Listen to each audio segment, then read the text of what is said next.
We have developed a very special bond. So people are going to be very impressed. People are going to be very happy. And we're going to take care of a very big and very dangerous problem for the world. It worked out for both of us far better than anybody could have expected. President Trump talking positively as he and Kim Jong-un signed a joint statement at the end of their Singapore summit.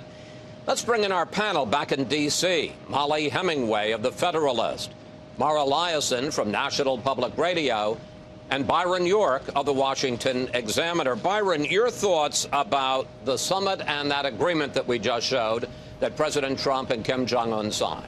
Well, I think the most reasonable assessment you can make of it is that we don't know if it's going to work out or not. In the joint agreement that the two leaders released, Kim pledged to, committed to denuclearization, but previous North Korean leaders have pledged to the same thing and not done it. So you can't say. There are also other issues, talk about the U.S. military exercises, whether that's really a big concession or not, since Tom Cotton earlier on this program said the next big military exercise is next spring, so that if Kim is operating in bad faith, we'll certainly know that by then. My sense was it's a net plus because of the relationship between the two leaders and what has been said, but you just don't know what's going to happen.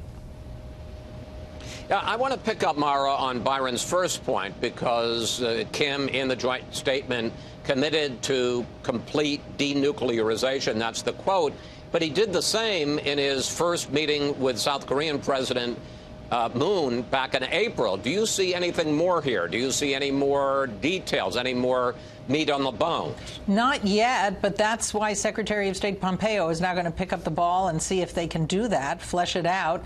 Denuclearization means one thing to the U.S., and it means something different to North Korea. I think they see it more as a freeze. But the one thing you can say is this is so much better where we are now than when they were threatening to blow each other up.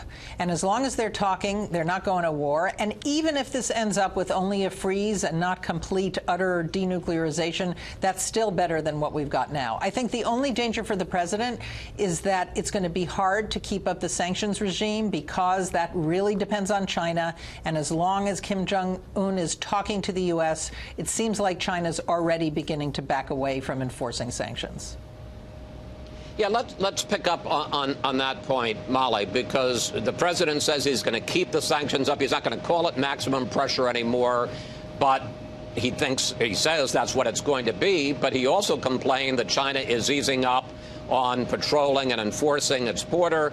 South Korea is eager to begin trade with North Korea. And I guess the question I have is with Chairman Kim now at the end of this summit, a much more respectable, normalized figure in world diplomatic channels, is it going to be harder to keep up the international sanctions? Well, it's important to remember that the success that we've had thus far has been due in large part to this very strict sanctions regime. And so to abandon that or to ease up on that without something solid in return might not produce results that we would like to see. And what I think that President Trump and Mike Pompeo have been talking about is the importance of North Korea choosing a new way of being, seeing that it's in their interest to have a different course of action than the one that they have taken. Sanctions are key to helping them see that it is in their best interest to have a new approach, a less bellicose approach, one where there is more freedom in terms of free enterprise and individual liberty for their people.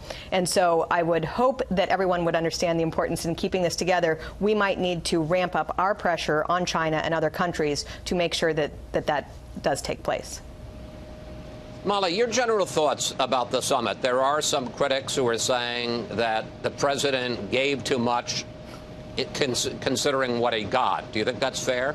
I mean, it's kind of funny. We've had so many pundits be so wrong for so long. A year ago, we were told that we were on the brink of nuclear war because of the approach that President Trump had taken, that we would never get to a summit, that he would never walk away from a summit, that we couldn't hit a June 12th meeting. Time and time again, the foreign policy experts have been wrong about what would happen with President Trump's very different approach from the bipartisan consensus that we have seen leading up to this. In fact, we have not, like previous meetings that we actually had to give cash money to get them to the table. We didn't have to do that this time. We have a lot of leverage. They also are a nuclear power, which puts them in a different position than they have been in previous scenarios. This is a really good first step. As Byron and Mara pointed out, the word commit is in this agreement, I think 8 times. The devil will be in the details. This is the first step. It's a very promising step. There is reason to be happy, but we have a long way to go to see that this actually accomplishes the peace that we all hope for. Byron, I want to go back to this issue of denuclearization, because the way it is stated in the joint agreement is the complete denuclearization of the Korean Peninsula. Now, for the U.S., that means the North Koreans get rid of their nukes. For the North Koreans, it means that all nuclear weapons are gone. Now, we don't have nukes in South Korea, but we do have bombers with nukes. We do have ships with nukes. We do have submarines with nukes. Given the fact that this calls for the complete denuclearization of the peninsula, and the president agreed to end the joint military exercises with South Korea, any concern on your part that there's a danger the U.S. will fold its nuclear umbrella, which is a nuclear guarantee to protect South Korea and Japan? No, I don't think that's contemplated, and I think the president actually specifically did address that is not in the United States definition of denuclearization. One additional thing, talking about the sanctions and whether they had, what effect they had on this.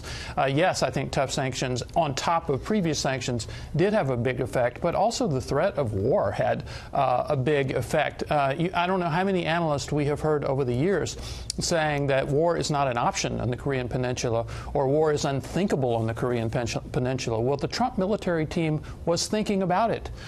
They were working through scenarios, and I think the North Korea's knowledge that this seemingly unpredictable man who had become the president was actually working through plans for war in Korea, I think that really caught their attention.